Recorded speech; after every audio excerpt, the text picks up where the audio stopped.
नमस्कार, जय जोहार। आइए चलते हैं झारखंड की ताज़ा खबरों की ओर। लेकिन उससे पहले दोस्तों, अगर आपने अभी तक इस चैनल को सब्सक्राइब नहीं किया तो कर लें, जिससे कि आपको झारखंड की ताज़ा और महत्वपूर्ण खबर रोजाना मिलती रहे। पहली और बड़ी खबर, झारखंड में शुरू हुए भाषा के विवाद पर शिक्षा मंत्री जगन्नाथ महतो ने बड़ा बयान देते हुए कहा कि राज्य सरकार हर जिले से भोजपुरी भाषा को हटाएगी। राज्य में भाषाई और सांस्कृतिक लड़ाई चल रही है। इस मसले पर वो स्थानीय और मूल निवासियों के साथ है।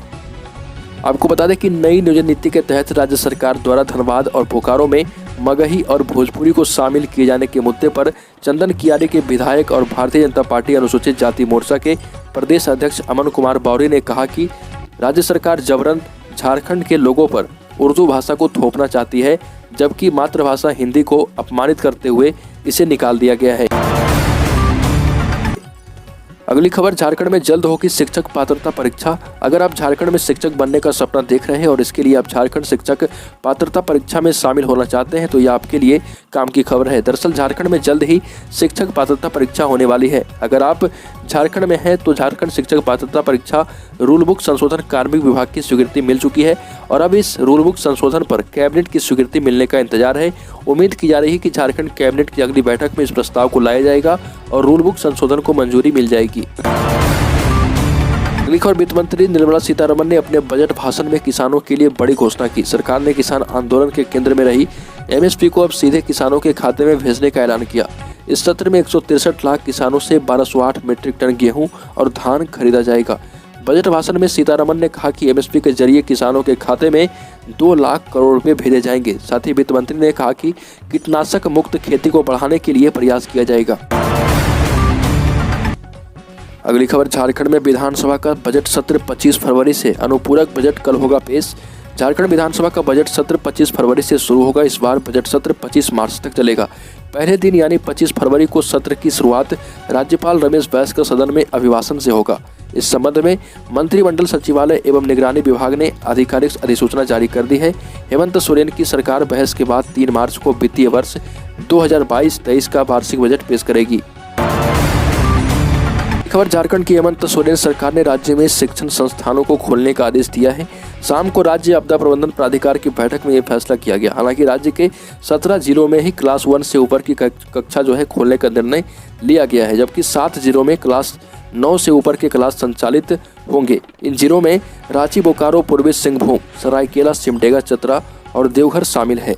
नए आदेश के अनुसार अब कोचिंग संस्थानों को भी खोलने का निर्णय लिया गया है। सरकार ने स्कूलों के अलावा जिम और स्टेडियम को भी खोलने का निर्णय लिया है। स्टेडियम में दर्शकों के जाने पर रोक लगा दी गई है। अगली खबर, झारखंड में ऑनलाइन व ऑफलाइन परीक्षा की भी छूट दे दी गई। बच्चों के लिए ऑनलाइन पढ़ाई का विकल्प रहेगा। उच्च शिक्षा संस्थानों जैसे कॉलेज, यूनिवर्सिटी व ITI खोलने की अनुमति दी गई। इसके अलावा जिम, स्विमिंग पूल और स्टेडियम भी खोले जाएंगे। बिना दर्शकों के ही खेलकूद का आयोजन होगा। सरकारी व निजी कार्यालयों में अब 100% अफसरों और कर्मचारियों की उपस्थिति होगी। आपदा प्रबंधन विभाग की ओर से अलग से SOP भी जारी किया जाएगा। खबर, 3 से 5 फरवरी तक झारखंड में बारिश के आसार। झारखंड में मौसम एक बार फिर से करवट लेगा।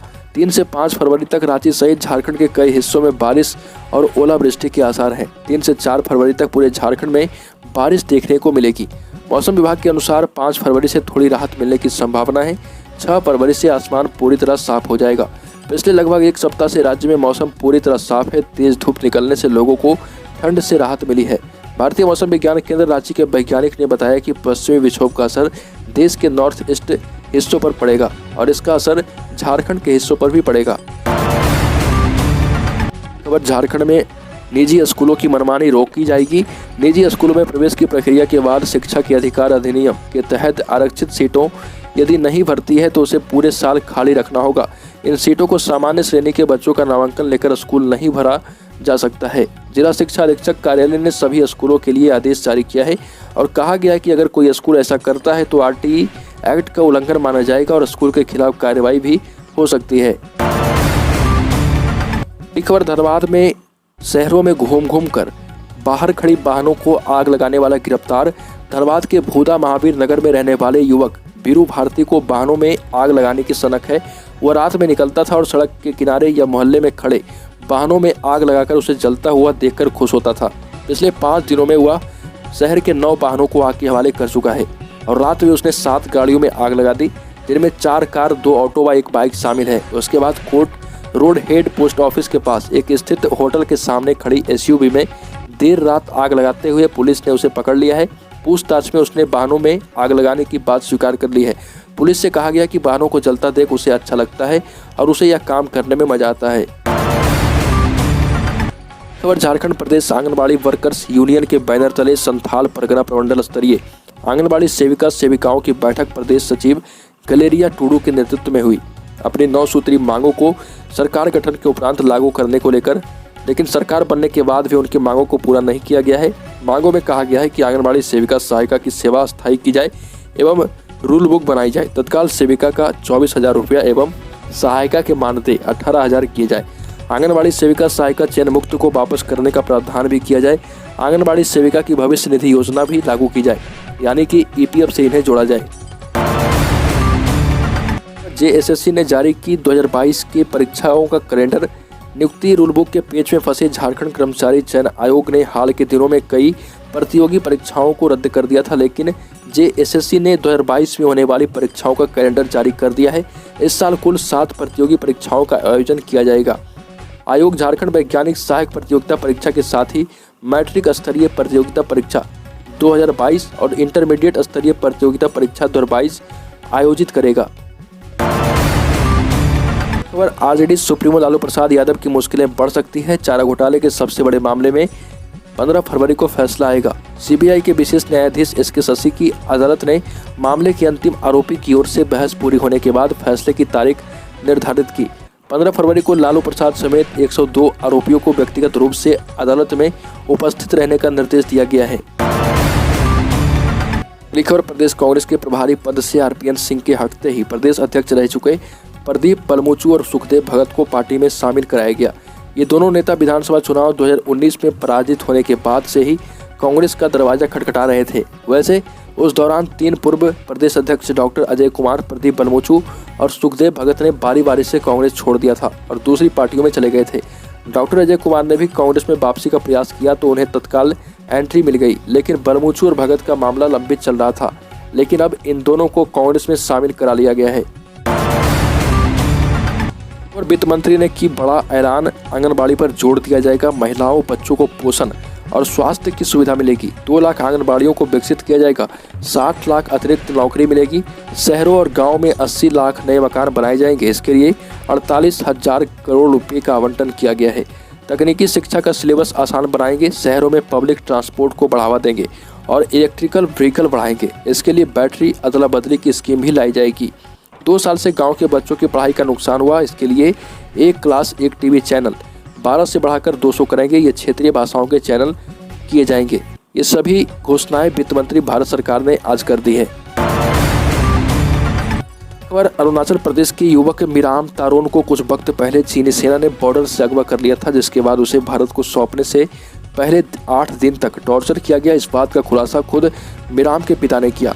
एक अंग्रेजी अखबार की रिपोर्ट के मुताबिक मिराम के पिता ओपन तारोन ने बताया कि मेरा बेटा मानसिक रूप से इतना टूट चुका है कि वह किसी से बात नहीं कर पा रहा। ओपन तारोंग ने चीनी सेना पर आरोप लगाया कि उनके हाथ, पैर और आंखों पर पट्टी बांधकर 209 घंटे तक प्रताड़ित किया गया।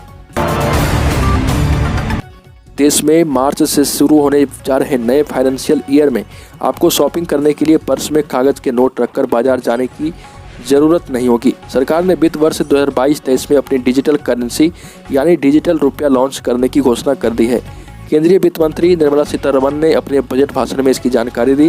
हालांकि फिलहाल पहले से चल रही बिटकॉइन आदि जैसे क्रिप्टो करेंसीज पर बैन लगाने का कोई जिक्र बजट में नहीं किया गया, लेकिन वित्त मंत्री ने क्रिप्टो करेंसी जैसे वर्चुअल डिजिटल एसेट पर 30% टैक्स वसूले जाने की घोषणा की।